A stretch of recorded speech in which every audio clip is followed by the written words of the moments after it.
ሰላም እንደምን አላችሁ ተመልካቾቼ እኔ እግዚአብሔር የተመሰገነ ይሁን በጣም ደህና ነኝ ዛሬ ይዤላችሁ የቀረብኩት በጣም የሚጣፍጥ ቆንጆ የሆነ የዶሮ እግር ያለ ኦቨን በድስት እንዴት አድርገን እንደምናበስል የሚያሳይ ቪዲዮ ነው እንደምትወዱት ተስፋ አደርጋለሁ አብራችሁኝ ቆዩ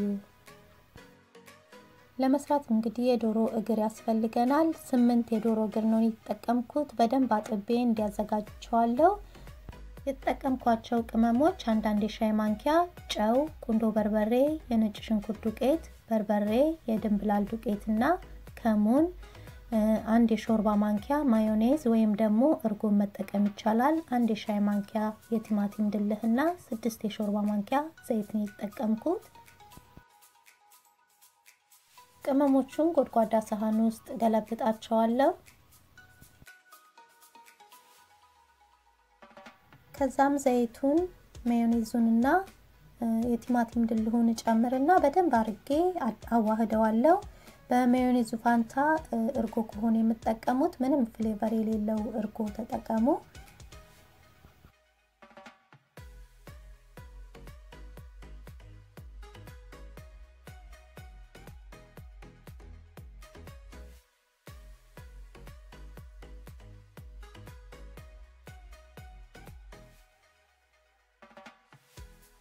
እንዲህ በደንብ ካዋሃድኩት በኋላ አሁን ዶሮውን ጨምረዋለሁ ከዶሮ ጋር ደግሞ በደንብ አድርጌ አዋህደዋለሁ በደንብ ያገላበጥኩኝ በሁሉም በኩል ቅመሙ ወደ ውስጥ እንዲገባ አድርጌ አዋህደዋለሁ ማለት ነው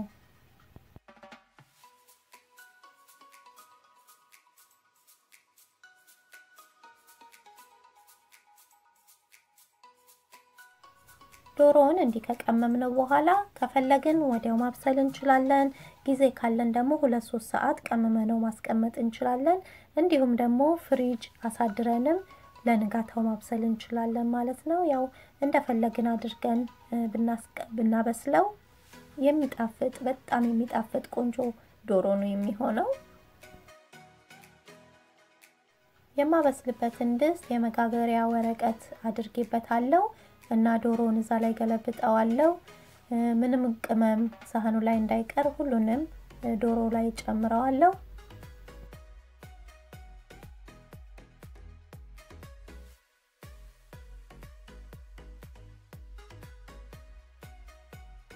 ከዛም እንደዚህ ያስተካክለውና ሽፍን አድርጌ ነው የማበስለው የመጋገሪያ ወረቀቱ እንዳይዝ ደግሞ እፍን አድርጎ ይዞት በደንብ መረቅ ያለው ሆኖ ቆንጆ ሆኖ እንዲበስል ያደርገዋል የመጋገሪያ ወረቀት ማንጠቀም ከሆነ ያው እሳቱን ቀነስ አድርገን ቶሎ እንዳይቃጠልብን ቼክ ያደረግን ማብሰልም እንችላለን ግን ከተቻለ በመጋገሪያ ወረቀቱ ብናበስለው ይመረጣል በደንብ እፍን አድርጎ ይዞት በጣም ቆንጆ ሆኖ ነው የሚያበስለው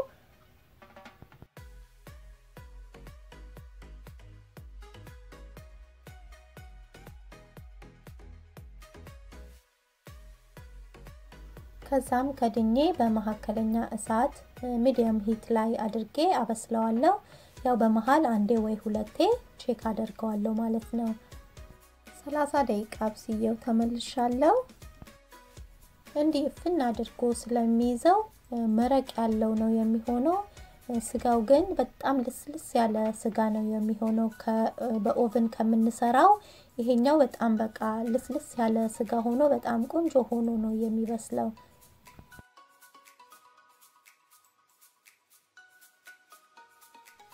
ሁሉንም እንዲገለብጣቸዋለሁ አንዴ ከገለበጥ ነው በቂ ነው በደንብ ውስጡ ቅመሙ ገብቶ ስለሚበስል መገለባበጥ አስፈልገውም አንዴ እንዲ ካገላበጥኩት በኋላ በቂ ነው ማለት ነው ያለው መጋገሪያ ወረቀት ምትጋግሩ ከሆነ ግን ያው እሳቱን ቀነስ አድርጉት ያው ቼክም አድርጉት ቶሎ እንዳይዝ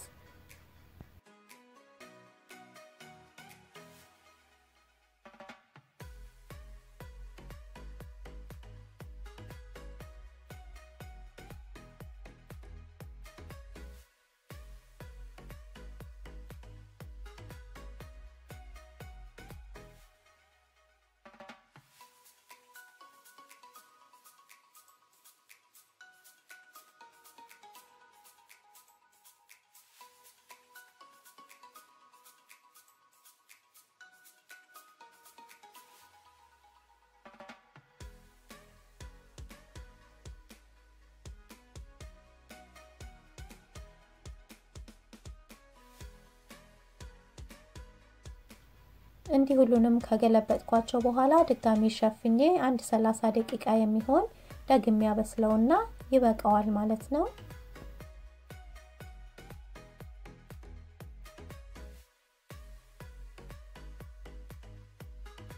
አሁንም ከ30 ደቂቃ በኋላ ተመልሻለሁ። አጠቃላይ ወደ 1 ሰዓት የሚሆን ማለት ነው ያበሰልኩት። አሁን ይበቃዋል እና እንዲህ እንደምታዩት ቆንጆ ባለመረቅ ዶሮ ነው ማለት ነው። በኦቨን ብናመስለው ብዙ ጊዜ እንዲመረቅ አይኖረውም። ያው መረቁ ምጥጥ ነው የሚያደርገው። ይሄ ግን በደንብ የተቀመመ ቆንጆ መረቅ ነው። በነጭ ሩዝ በብራውን ሩዝ ማብሰል እንችላለን ማለት ነው። ዶሮውም እንዲህ እንደምታዩት ቆንጆ ሆኖ ነው የበሰለው እና እናንተም ሞክሩት፣ እንደምትወዱት እርግጠኛ ነኝ። ሞክራችሁትም ደግሞ አስተያየታችሁን ብጽፉልኝ በጣም ደስ ይለኛል። እና ስናቀርበው እንደዚህ መረቁን ከላይ ፍስስ እናደርግበታለን ማለት ነው። እንዲሁም ደግሞ በነጭ ሩዝ ወይም በብራውን ሩዝ ብንመገበው መረቁን ከላይ ፍስስ አድርገን ማቅረብ እንችላለን ማለት ነው። እና እንደምትወዱት ተስፋ አደርጋለሁ። ይህን ቪዲዮ ከወደዳችሁት ላይክ ሼር አድርጉ። አስተያየትም ካላችሁ ጻፉልኝ። ለቻናሌ አዲስ የሆናችሁም እንኳን ወደ ቻናሌ በሰላም መጣችሁ። ሰብስክራይብ በማድረግና የደውል ምልክቷን በመጫን አዳዲስ ቪዲዮዎችን ስሰራ በቶሎ ወደ እናንተ እንዲደርስ አድርጉ። ለነባሮች ደግሞ ስለምትሰጡኝ አስተያየትና ድጋፍ ከልብ ያመሰግናለሁ። በሌላ ቪዲዮ እስከምንገናኝ እግዚአብሔር ሰላም በያላችሁበት ይብዛላችሁ። ደህና ቆዩ።